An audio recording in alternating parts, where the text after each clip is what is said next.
Bismillahirrahmanirrahim. Hello and very good morning to all of you. I hope you're safe and sound. Welcome to Melly's Telegram classes. And our today's grammar is about had to. باید ولی در گذشته.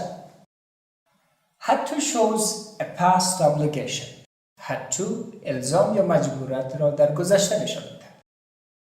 For example, he had to call me yesterday. او باید دیروز به من زنگ می‌زد. She had to study for the test last night. They had to buy food last week. We had to go to the supermarket last month. You had to meet me yesterday.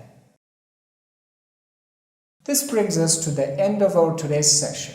ولی دانش آموزان عزیز باید داشته باشید که یک تمرین ضمیمه ویدیو شده که بعد از تماشای ویدیو باید انجامش دهید. Thank you and goodbye.